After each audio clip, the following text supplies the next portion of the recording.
Kali ini kita akan membahas film The Monkey King yang kedua. Dirilis pada tahun 2016. Masih disutradarai oleh Cheng Po-soi. Film ini adalah sambungan dari film The Monkey King yang pertama, yang sudah saya bahas di video sebelumnya. Buat sana yang belum nonton pembahasan The Monkey King yang pertama, alangkah baiknya tonton yang pertama dulu, agar ceritanya masih bersambung dengan yang akan kita bahas kali ini. Film ini bercerita tentang dibebaskannya Sun Wukong dari Gunung Lima Jari oleh Biksu Tang.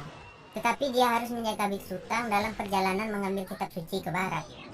Baji si siluman babi dan Wu Jing juga ikut menjaga Biksu Tang. Dalam perjalanan, mereka akan berhadapan dengan siluman tengkorak putih yang memakan orang-orang untuk memperpanjang umurnya. Sebelum kita masuk ke ceritanya, buat teman-teman yang belum subscribe, yuk subscribe dulu agar channel ini bisa lebih baik ke depannya. Buat yang udah subscribe, saya ucapkan terima kasih. Film ini diawali dengan scene di mana Biksu Tang yang dikawal dua prajurit telah memulai perjalanannya ke barat. Tetapi mereka dihadang seekor harimau hutan yang sedang lapar. Ketika sudah terpojok, dua pengawal Biksu Tang pun lari untuk menyelamatkan diri. Sehingga Biksu Tang bersembunyi di sebuah goa di bawah Gunung Lima Jari dan menemukan Sun Wukong yang sedang terhimpit di goa tersebut. Sun Wukong meminta Biksu Tang untuk mencabut segel hukumannya. Biksu Tang yang takut akan menjadi santapan harimau pun menurutinya, sehingga Sun Wukong terbebas dan langsung mengalahkan harimau tersebut.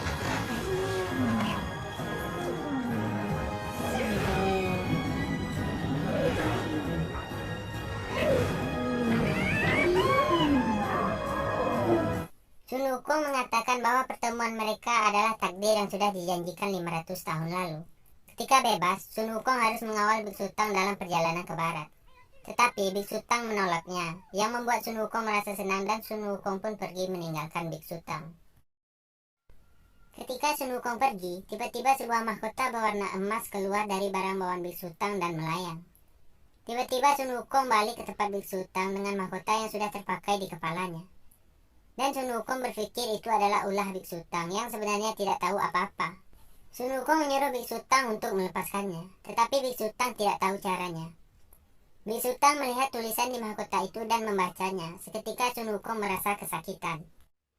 Setelah kejadian itu, Dwi Guanyin datang dari langit dan mengatakan jika Sun Wukong ingin mahkota itu lepas dari kepalanya, dia harus menjaga Biksu Tang dalam perjalanan ke barat.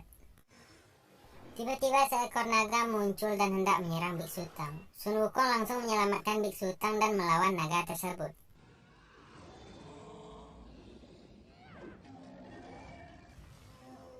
Setelah mengalahkan siluman naga, Sun Wukong merubahnya menjadi seekor kuda untuk mempermudah Biksu Tang dalam perjalanan.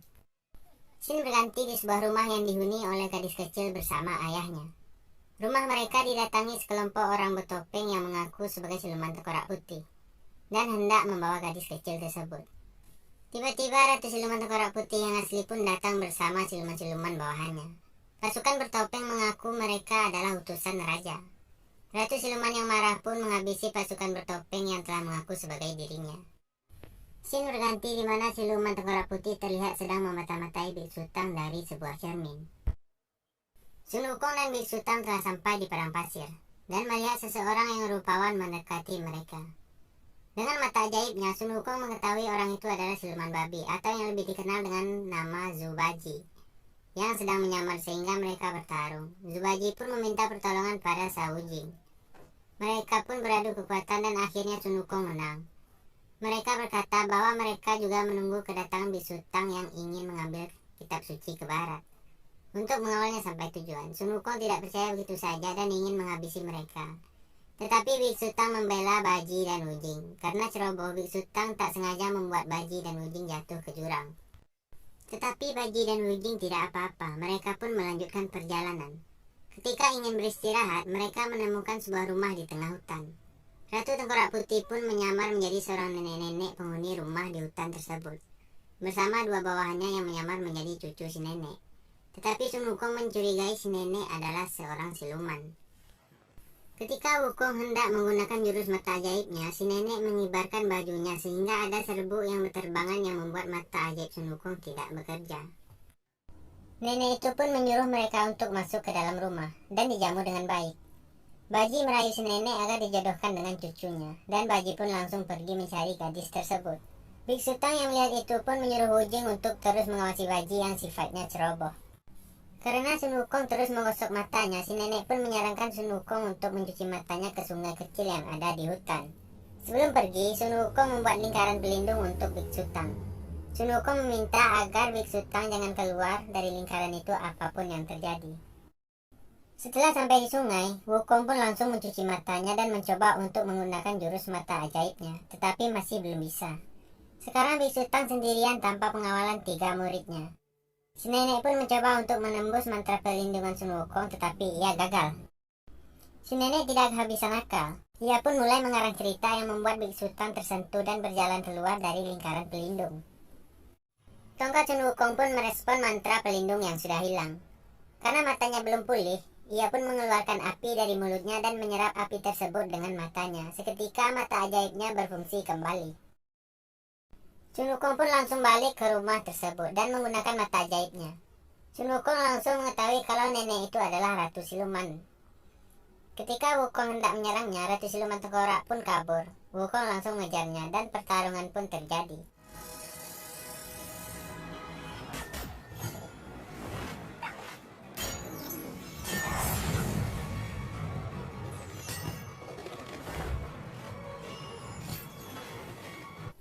Ratu Siluman Tengkorak berhasil kabur. Perhatian Sun Wukong pun teralihkan kepada baji yang sedang diintai siluman bawahan Ratu Tengkorak. Sun Wukong langsung menghabisi siluman tersebut, tetapi di mata baji Wukong telah membunuh gadis tak bersalah. Pada kesempatan itu, Ratu Tengkorak pun balik ke tubuh si nenek. Sun Wukong juga membunuh siluman yang mengintai Wujing, tetapi di mata Wujing, Wukong hanya membunuh wanita yang tak bersalah. Nenek itu pun siap untuk menghabisi Biksu Tang. Tiba-tiba Sun Wukong datang dan memukul nenek tersebut hingga tewas. Baji pun datang dan mengadukan bahwa Wukong telah menghabisi kedua gadis yang ada di hutan. Biksu Tang pun marah. Biksu Tang tidak percaya dengan kata-kata Sun Wukong yang mengatakan mereka bertiga adalah siluman. Biksu Tang pun melantunkan nyanyian sutra yang menyebabkan Wukong kesakitan. Setelah kejadian itu, Wukong yang duduk di sebuah bukit batu didatangi Biksu Tang dan meminta maaf atas lantunan sutra yang telah membuat Wukong kesakitan. Biksu Tang juga berjanji tak akan mengulanginya lagi. Wukong pun memaafkannya dan mereka kembali berdamai. Perjalanan pun berlanjut. Biksu Tang dan ketiga muridnya sampai di sebuah kerajaan yang marak akan hilangnya anak-anak karena diculik siluman tengkorak putih. Prajurit kerajaan yang mengetahui bahwa Biksu Tang sudah sampai di daerah kerajaan pun melapor kepada sang raja.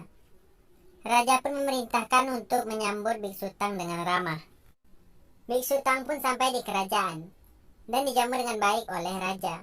Biksu Tang menanyakan rumor tentang hilangnya anak-anak yang beredar di masyarakat. Raja mengatakan semua itu adalah ulah siluman tengkorak dan meminta bantuan Biksu Tang untuk mengusir siluman tengkorak tersebut agar kerajaan bisa damai kembali. Tiba-tiba siluman tengkorak datang dari sebuah lukisan dan menodongkan senjatanya kepada sang raja. Prajurit yang melihat itu pun langsung menembakkan senjata anak panahnya ke siluman tengkorak. Siluman tengkorak pun marah dan menghabisi semua prajurit kerajaan yang ada di sana.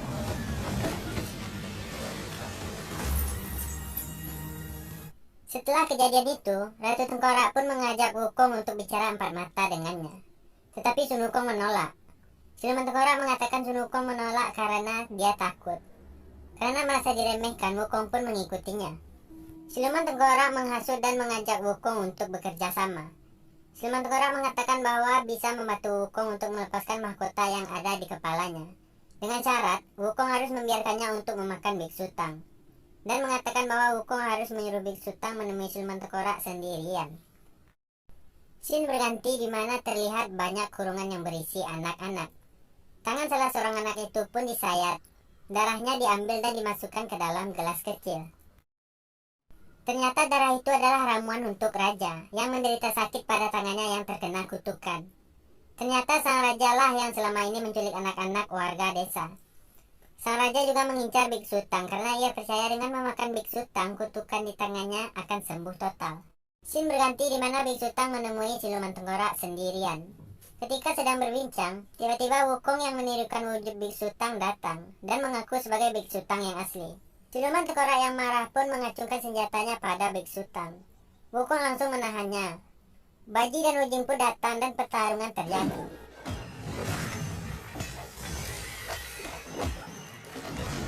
Siluman Siluman kelelawar berhasil menangkap Biksu Tang dan membawanya terbang. Tetapi Bujing dan Baji berhasil mengagalkannya. Biksu Tang pun terjatuh. Tiba-tiba seseorang yang memakai zirah datang dari balik pintu dan menculik Biksu Tang. Ternyata yang menculiknya adalah prajurit kerajaan. Biksu Tang dibawa ke ruang bawah tanah tempat raja mengurung anak-anak kecil yang diculiknya. Raja percaya dengan meminum darah Biksu Tang ia akan sembuh dari kutukan yang ia derita. Ketika hendak membunuh Biksu Tang, Wukong datang dan menepis di kamar raja yang diarahkan pada Biksu Tang. Ketika hendak menghabisi raja, Wukong pun dilarang oleh Biksu Tang. Wukong menurutinya dan pergi membuka sel anak-anak yang terkurung. Semua anak-anak pun terbebas. Hari berganti, perjalanan pun berlanjut. Biksu Tang sampai di sebuah pasar yang sedang ramai. Mereka semua berkerumunan berterima kasih pada Biksu Tang yang telah membebaskan anak-anak mereka. Tetapi di dalam kerumunan itu ada siluman yang menyamar menjadi anak kecil yang hendak menikam Biksu Tang. Wukong yang menyadarinya pun langsung memukul anak tersebut. Siluman tengkorak pun menyamar menjadi ibu dari si anak kecil dan marah-marah pada Biksu Tang sambil mengacungkan sebuah pisau. Wukong pun menggunakan mata ajaibnya. Setelah mengetahui bahwa wanita itu adalah siluman tengkorak, Wukong pun memukulnya. Siluman tengkorak pun berpindah ke badan anak kecil tadi. Ketika Wukong akan memukulnya, Biksu Tang langsung melantunkan sutra sehingga Wukong merasa kesakitan. Siluman tengkorak belum menyerah dan masih berusaha untuk membunuh Biksu Tang. Wukong yang masih kesakitan tetap berusaha melindungi Biksu Tang dan memukul siluman tengkorak yang berada di raga anak kecil tersebut. Tetapi di mata Biksu Tang, Wukong hanya membunuh anak kecil yang tak bersalah, sehingga Biksu Tang mengusir Sun Wukong. Wukong berusaha menjelaskan bahwa yang dibunuhnya adalah siluman yang sedang menyamar. Tetapi Biksu Tang yang sudah terlalu marah tetap dalam pendiriannya, dan menyuruh Wukong untuk pergi. Wukong pun meminta agar Baji dan Wujing untuk tetap menjaga Biksu Tang, karena perjalanan selanjutnya akan lebih berbahaya. Dan Wukong pun pergi.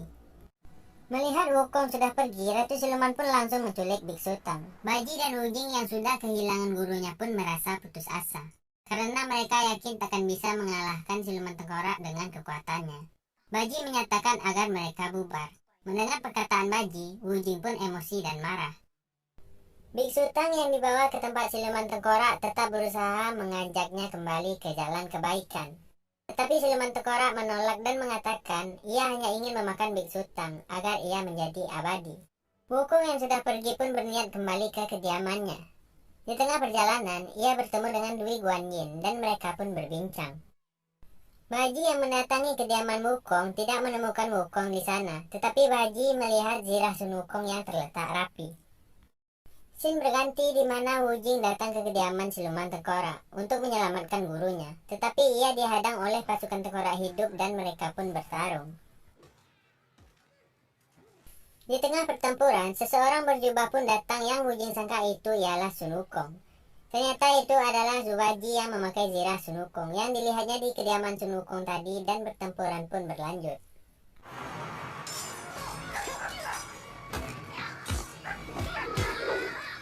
Sun Wukong diberi pencerahan oleh Dwi Guanyin dan mengatakan bahwa Biksu Tang dalam bahaya. Wukong langsung menuju tempat siluman tengkorak untuk menyelamatkan Biksu Tang, dan zirah yang dipakai Baji pun balik kepada Sun Wukong. Pertempuran pun berlanjut.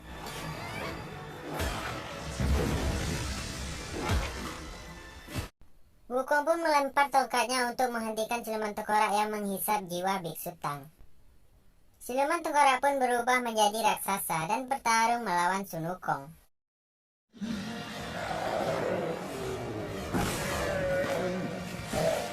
Walaupun sedikit kewalahan, Sun Wukong berhasil memenangkan pertarungan. Ketika roh siluman tengkorak akan dilenyapkan Buddha untuk selamanya, Biksu Tang meminta Buddha untuk memberinya kesempatan. Buddha menjawab, jika ingin menolongnya, Biksu Tang harus mengorbankan nyawanya. Dan Biksu Tang pun bersedia. Roh siluman tengkorak pun masuk ke jiwa Biksu Tang. Biksu Tang berkata akan membimbing siluman tengkorak ke jalan kebaikan. Tetapi siluman tengkorak lebih memilih lenyap sebagai siluman yang jahat dan berusaha melenyapkan dirinya sendiri. Biksu Tang tetap ingin membimbing siluman tengkorak dalam perjalanan reinkarnasi dan menyuruh Wukong untuk membunuhnya. Wukong pun langsung menolaknya, tetapi Biksu Tang menjelaskan keinginannya yang menguatkan Wukong. Sehingga akhirnya Wukong pun menuruti keinginan Biksu Tang dan memukulnya. Seketika Biksu Tang berubah menjadi patung. Setelah kejadian itu, trio murid pun melanjutkan perjalanan. dengan membawa patung Biksu Tang di belakangnya. Dewi Guanyin pun menjatuhkan cairan suci yang mengenai tangan Biksu Tang, dan patung itu pun rontok yang memperlihatkan jari Biksu Tang hidup kembali, dan film pun habis.